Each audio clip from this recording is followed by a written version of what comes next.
people are like, oh, wow, Superman, what a great hero. It's kind of embarrassing in a room full of real heroes.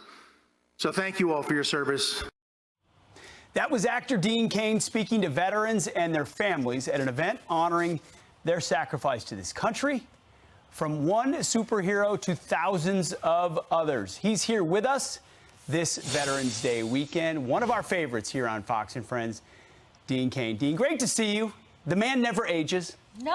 Ever. He truly is. He's got Superman blood. Always will. But I love that perspective, Dean. You're standing in front of a bunch of vets on Veterans Day weekend. People revere you for what you represent on the screen, and you revere them for what they represent in real life. Well, Pete, and you know it, being a veteran yourself. I mean, are you a major now? What are you? Yes, sir. Major Hegseth, thank you for your service, sir. Appreciate you. And Veterans Day is one day a year.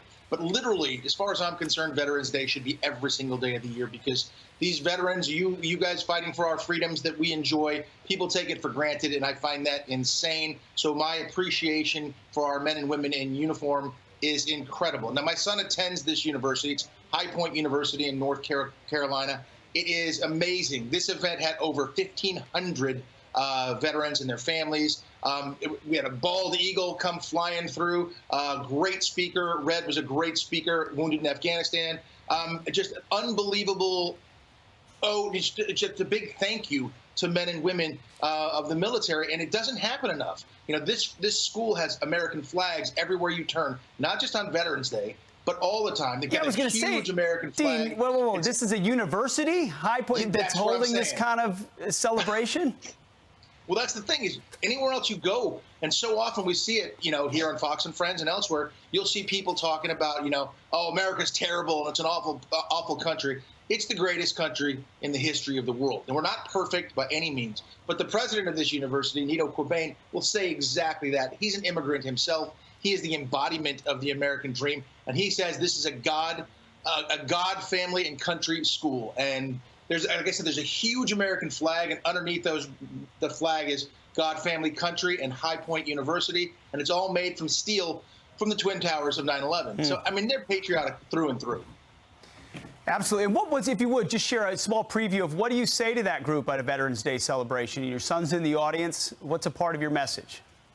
Well, my message is just thank you. Thank you so much. I got to introduce a 99-year-old veteran who fought in World War II, North Korea, Vietnam, was in prison for 1,000 days in solitary confinement. I mean, like true heroes. So the idea, and there's tons of students are there, the idea is to say, look, we're here and we're free because of these men and women in uniform, and you need to understand that, and you need to appreciate that, and appreciate their sacrifice. You're right. On a day like that, that's a day for the man of steel to throw a fastball right down the middle. There's nothing. Right down the middle. It's a simple message, but a lot of heat, but a message that isn't heard in 98% of other universities and colleges in America today. A lot of other things we celebrate, not that.